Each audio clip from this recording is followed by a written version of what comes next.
Zuck versus Elon Fire. No, he's checking out. What? That's I don't think he's checking it out. Yeah, there's no way he's checking out. Do you think so? Yeah. Buck, buck, buck. Well, maybe he's listening. Zuck, Zuck, Zuck. Zuck, Zuck, Zuck.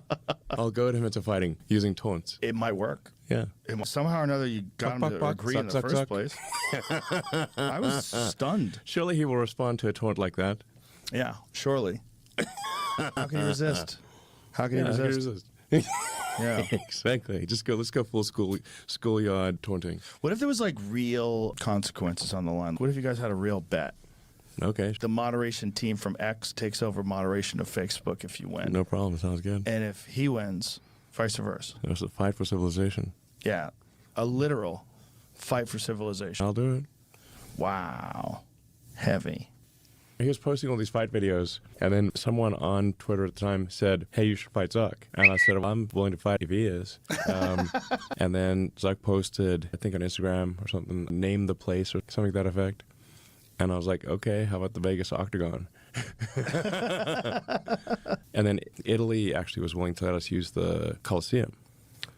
And I was like, can't turn that down. But then, if it's going to be in the Colosseum, we're not, like, I like UFC and everything, but we don't have, like, tons of ads and UFC branding on the Colosseum because it's a historical place. It's a place of great history. You don't want to just have it be all like NASCAR. So then Zuck pulled out. He used the pull-out method. So he pulled out of it? He pulled out of it? Yeah. Oh.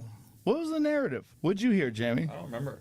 I'm willing to. So he was like, "Oh no, it's got to be UFC rules." I'm like, "Okay, we're gonna have UFC rules in the Coliseum. It's fine, but you got to respect the historical integrity of the place." The Coliseum just seems like the coolest place to do it. That's why. Like of Gladiator. Course. Oh yeah. Come on.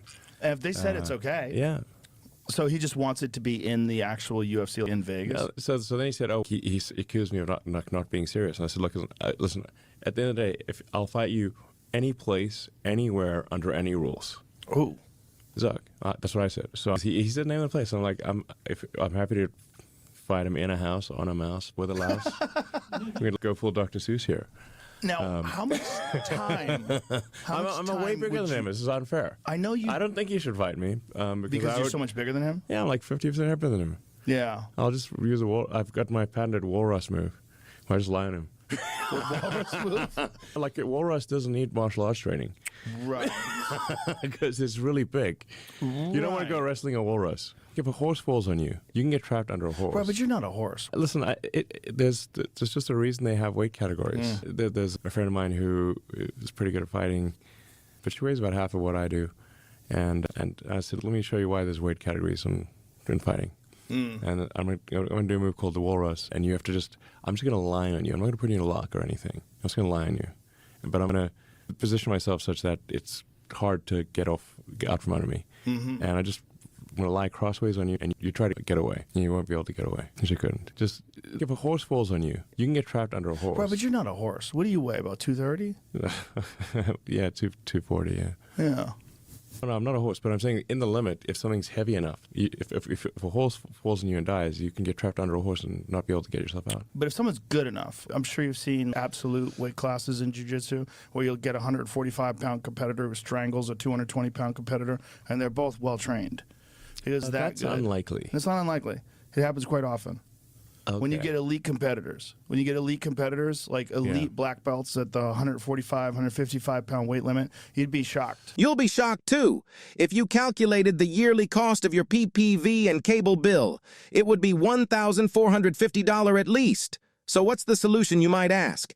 It's iWatchMac's streaming platform. You will have access to everything you might wish for. UFC PPVs, boxing PPVs, latest movies, latest TV shows, football aka soccer, at no extra cost. So what are you waiting for? Scan this QR code or go to iWatchMax.com to check if you qualify. There's a ton of videos of these guys who will strangle much larger black belts. I'm not saying it's impossible, it's just highly unlikely. And if this were not the case, there would not be strict weight categories in martial arts. That is true, but Very strict the weight categories. reason why they allow absolutes in jiu-jitsu is because it is the thrill of watching these smaller people go against much larger people, and sometimes they win. No, I just like armies, when people take note when a small army defeats a big army because it is so unusual, Yes. not because it's normal. Right. If it's like, it was 2 against 10,000, and boy, did we beat those 2 guys up. Yeah. more likely what happens. If you're severely outnumbered, you will lose, almost certainly. So look at the size difference between these two guys. Play it out. This is Mikey Musumeci, who is another fascinating individual. This guy is another super genius who trains every day, 12 hours a day, and he is competing against a black belt in the heavyweight division. Mikey Musumeci might weigh 145 pounds, and he beats this guy. Guy doesn't look to be in super great shape. He's enormous. Yeah. He's enormous, and he's a black belt, so he's skilled. I forget how Mikey wins this. He catches him at some. So he won by points? Yeah, so I wasn't sure okay, exactly so he what won by happened here. points. I think you're making the point for me here. Yeah. In that case. But Yeah. that guy's strangled a lot of much larger people than him. But again, he's extraordinary. He's a world champion. He's a world champion for ONE, which is this huge organization in Singapore. They do these events where they have all kinds of different martial arts. They have MMA, Thai boxing. Yeah, Yeah. So you would do it under any rules? sure. All right, let's go. I like the fact that you're interested in doing this. It's fun. It makes it fun. Yeah, this could be an exercise in hubris. We can find out. Yeah. We can find out. I like the fact that Zuck's interested in it too. I like the fact that he trains so much.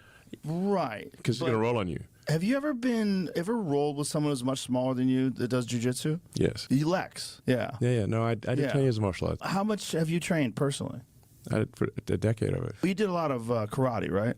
I did Judo. judo, Kyokushinkai, karate. Yeah. I did some jiu-jitsu, taekwondo, street fighting, which was involuntary. I think I'd be decent. The things that if I was fighting someone where I was not much bigger than them, then I would be more concerned. How much time would you need to prepare? I don't need any time. No time at all? No. How's your cardio? That will not be a factor. Really? Yeah. Very What's the likelihood of this actually happening? I'm willing to do it anytime, anywhere, any place, any role. I think stating it this way might accelerate this process, Great. especially on this platform. I mean, Make I it challenge happen. him to a duel under any circumstances. A sword fight? Sure. Jesus. That's not necessary. Pistols at dawn. That's not necessary. It's just fun. And I'm glad you're Yeah. interested just for the fun of it.